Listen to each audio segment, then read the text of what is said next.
Hi, my name is Kara Schneider, and I am obtaining my master's degree from the University of Findlay in the College of Education. The study that I conducted was about incorporating technology to improve student achievement. Some basic facts about this study was that technology is becoming more and more common in today's schools. So, is this technology benefiting our children? Some research shows that students spend so much of their free time using technology, we would think that it is benefiting them. The fact that they're so confident with it, why not incorporate it into schools? So, the hypothesis here was it is believed that implementing technology into the classroom will improve student achievement on testing. Some variables, the independent variable was technology usage, and the dependent variable was student achievement. So overall, what were their test scores? What did their test scores tell us? Some review of the literature states that Prensky in 2012 stated that the current generation of young learners will live in a future where technology will be over 1 trillion times more powerful and influential than it is today. So if that is the case, if it's going to be 1 trillion times more powerful and influential than it is currently, I feel like it's our duty as teachers to get our kids accustomed to how to use it effectively, efficiently, and in the right way. And how can this technology be used in the classroom to improve their achievement? So if technology is so ingrained in our society, how can we actually use it to help our kids score better on tests and gain a deeper understanding of the material in our classes? The literature review also states that student attitudes toward technology. Adolescents spend an average of 7.4 hours each day with media devices, stated by Preston in 2014. So this study was dealing with mainly high school students. So those adolescents are spending a lot of time on their cell phones or computers or tablets. And since they now have access to that digital content nearly everywhere they are, they're going to be more active learners. So how can we actually make them active learners for our specific content, whatever that might be? And how can we have more personalized learning? So help our students get the content that we want them to get in a more personalized fashion. The literature also states that there are various methods for incorporating that technology into the classroom. So there's such a thing called the blended classroom, which is what a lot of teachers probably actually do, where we have some traditional learning going on and we have some online or digital learning going on. Then there's the flipped classroom, which is it's not necessarily a new fad. It's been in existence for a while now, but outside of the classroom, the lecture, the note taking is done by the students, typically individually. And this is done usually via some sort of learning management system, whether that be like Canvas, Schoology, Google Classroom, or anything like that. And inside the classroom, students will spend time gathering some sort of deeper understanding of whatever that content might be. And this allows the teacher to be more of a guide. So they're not necessarily up on stage all day teaching and lecturing. They're more going around from group to group or individual to individual and making sure that that individual understands the material. Itchenoise and Klinkenbeard in 2016 did a study where the results showed that students in the flipped class had a higher level of achievement throughout the course than students in a traditional class. So this was just last year. This study showed that a flipped classroom, the students performed consistently higher than students in a traditional class. So obviously there's some benefits to it.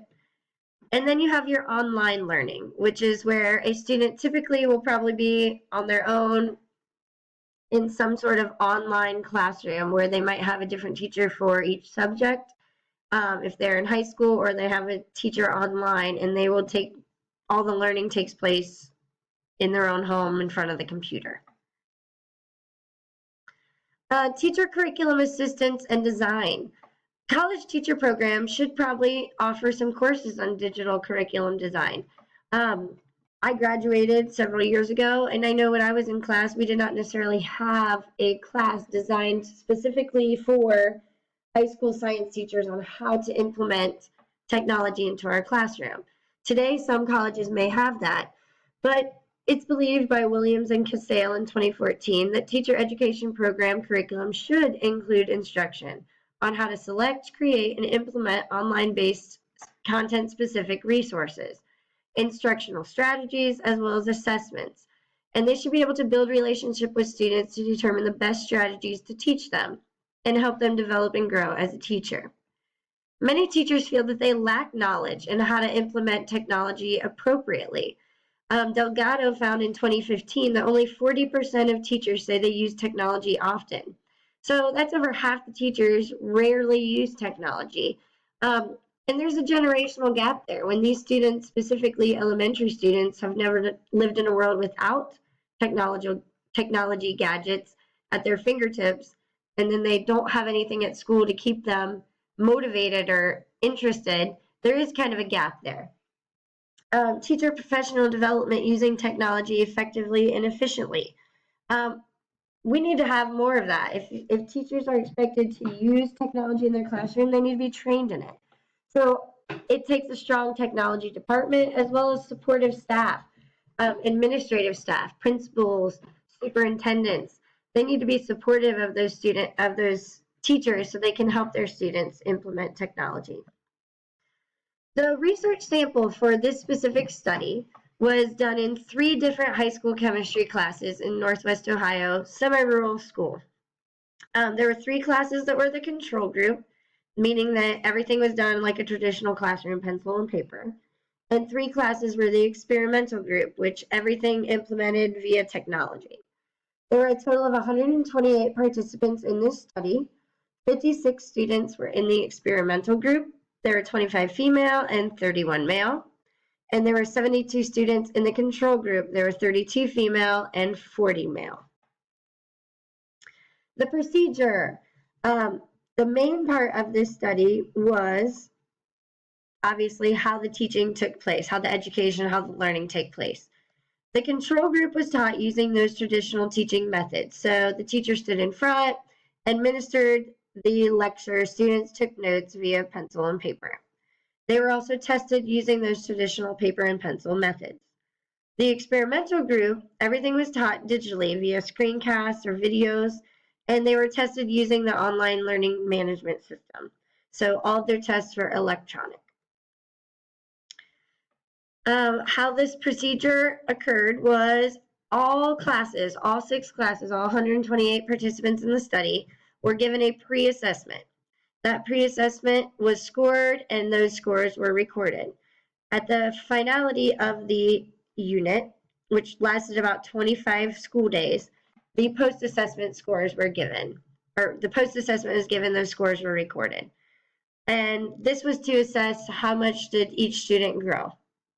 Students were then also given a questionnaire and there was a teacher checklist. And these 2 things were also to help validate the study.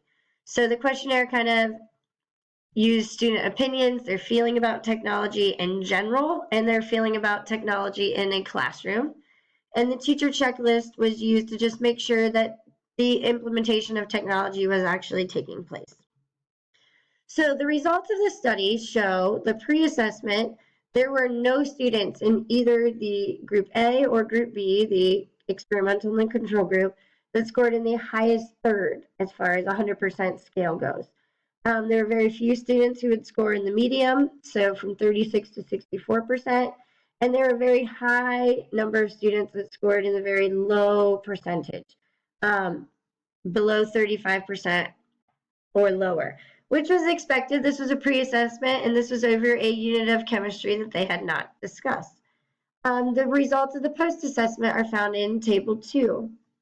And the majority of students, about 70 to 76%, in the group A, about 70%, group B, about 76%, of students now were moved over to the high category. So both groups showed a growth in knowledge or understanding of the content. There were very few students that were way in the low category that did not gain, obviously, as much in the percentage category.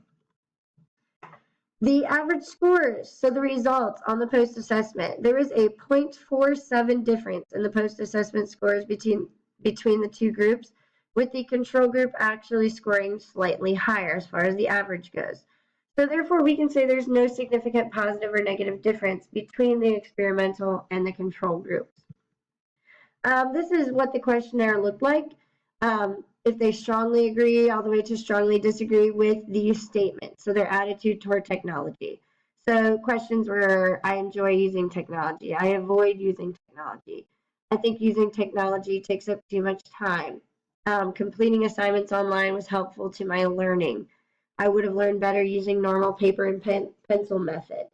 So they were kind of across the board to kind of gauge students' opinions and feelings about technology. And these are the results of that questionnaire. It was put on a Likert scale, and the highest bars here you will see where I enjoy using technology. I'm very confident when it comes to using technology, and I would have learned better using typical paper and pencil. And the lowest, as far as they strongly disagree, would be I avoid using technology and technology intimidates me. So you can see students feel very confident, yet when it comes to taking tests, they feel like they would have done better using pencil and paper. The observation checklist completed by the teacher, just showing, making sure that it was used in the learning environment, were the technology skills appropriate for the students, and was it implemented into the lesson appropriately. Some observations that were made was students with special needs would have access to that technology every day of the 25 days. 20 of the 25 days, a Chromebook cart was in the classroom, so students had direct access. The other 5 days, those were taken out for state testing, but there was a computer lab next door that students were able to use if they needed it. Traditional assessment methods were never used in the experimental group, and it was tried to be pretty simplistic. They're actively engaged. Students all had access to a Chromebook, so no one was sitting there empty-handed. So students always had to be engaged. Some validity checks to this, things that existed where the sample sizes were not the same for the control group and the experimental group. Some personal preferences, personal opinions obviously existed. Some students were absent throughout the course of the study, and that obviously would impact their learning, whatever group they would have been in. State testing occurred during this, and so therefore there were some schedule changes that had to happen, which affected students as well. So the checklist and the questionnaire were also there as a backup to kind of help validate that's the study. So overall, the average scores were nearly identical for both groups throughout the course of the whole unit. The questionnaire results, students do enjoy technology, but they dislike using technology for testing. Students in the experimental group were apprehensive about completing all assignments online, but many commented they actually enjoyed being able to work at a more individualized pace. They didn't have to wait on some kids in the class with tons of questions. They could move faster. They could repeat things. They did state that they enjoyed that part of things. The checklist, technology integration, was used in the experimental group nearly every single day. So in conclusion, technology is everywhere and it needs to be included in education. It does not harm student achievement, though this test or this study did not necessarily show that their testing increased. It did not decrease either. Blended learning, flipped classroom is not necessarily for every teacher or for every student. Students need to be willing to try it, and teachers need to be willing to learn more about it. Teacher training needs to exist to help make people a little bit more confident. Students enjoy using technology, and it should be integrated into the K through 12 classroom. Some future studies where this could be conducted, it would be interesting to see how this study would change, if at all, in 10 years. Many students beginning kindergarten today come to school with a whole different skill set as far as technology goes than those students 10 to 15 years ago did. Elementary students today have done all state and standardized testing on computers, and therefore that could change the results of the study if they were the participants. And so overall, technology is only improving, and as educators, hopefully we can find ways to implement that technology in a fundamentally sound way into our K through 12 classrooms. Thank you for listening. Have a good day.